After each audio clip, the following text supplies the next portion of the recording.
In an earlier section, we discussed how AutoCAD uses a Cartesian coordinate system. Sometimes we need to create nodes at specific coordinates, not a line, not an arc, or a circle. These are known as points, and there is a command that you can use that will help you draw a point. Its size doesn't matter because a point, by definition, has no size. It's only a marker or a node for a specific set of coordinates. A good example of using points would be that of a surveyor locating the corners of a piece of property. The nice thing about points is that you can define their display size and you can snap to them. So if somebody gives you a list of points, you can put them in your drawing and draw lines, sort of like playing connect the dots. So let's draw some points. The command is point, or just PO for point. You can also find it in the draw panel of the home tab in the ribbon. And you can draw points or multiple points. So once the command is started, you can enter in the coordinates if you know what they are, or you can just pick on your screen. When finished, just press escape. Now you can see these are tiny dots and they may be difficult for you to see even, but there are some settings that you can use. You can also select them. If you use the erase command, you can select the objects and press enter. Now let's put a point in at a specific coordinate. Start the point command, and then let's zoom down here a little bit. So type in the number 5, the tab key, and the 5. So this will put us at coordinate 5, 5, right here. Points are also three-dimensional, but not in AutoCAD LT, just like every object in AutoCAD. If you leave the third coordinate off, it will be drawn at an elevation of 0. So you can now just start by drawing some points randomly on the screen. And they look a lot like dots right now. And if not, that's okay, we'll get into that. So let's add some more. Let's put one at 6, 10. It went up here. And let's just randomly pick some. When you're done, press escape. Now start the polyline command and type in NOD for your OSNAP, which will be a node point, and click on one of the dots. And keep doing that and just connect your dots together. What you're doing now is just plotting out these points and then connecting them by drawing them together with a polyline.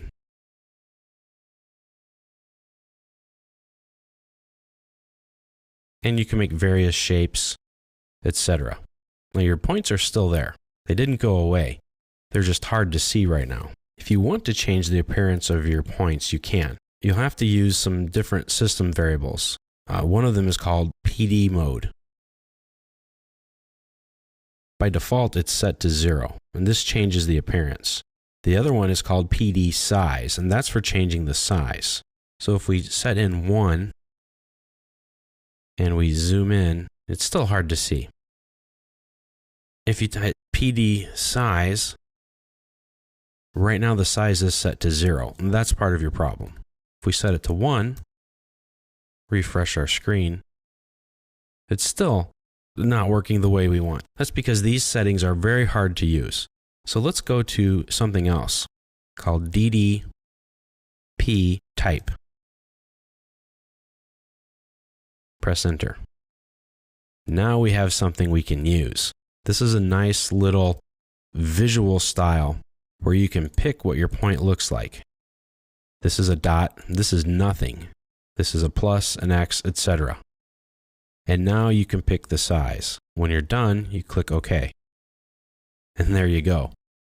Points you can use. So if we type in the DDP type again, we can change the point size right here.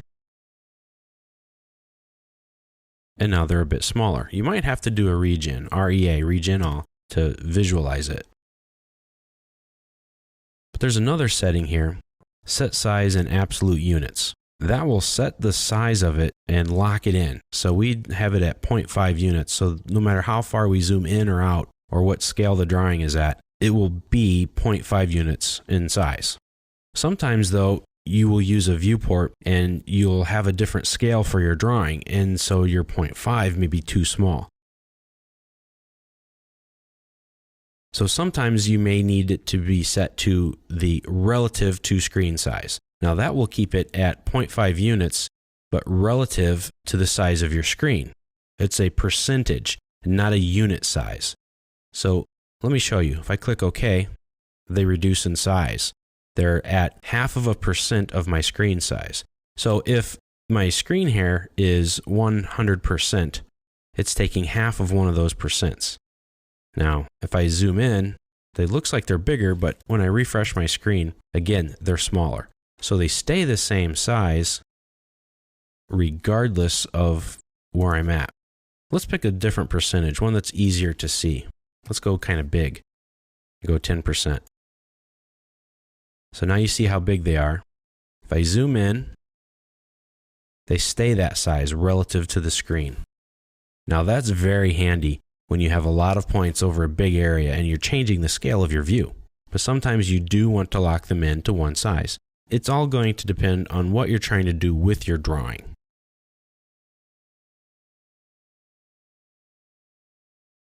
Now keep in mind that all of these settings for your points will be reflected throughout your file. You can't have some points that look like an X, some points that look like a box, etc. You can't have some points that are, 10 units and others that are 5. It just doesn't work that way. It's unfortunate, but it is a limitation. However, typically you're only going to want to see the points in one way anyway, hopefully, but they are limited that way. There's a lot you can do with them, and they're easily imported and exported with CSV files and spreadsheet type files, and surveyors use them a lot. So there are a lot of different things you can do with them, and they give you information that's not lines or arcs.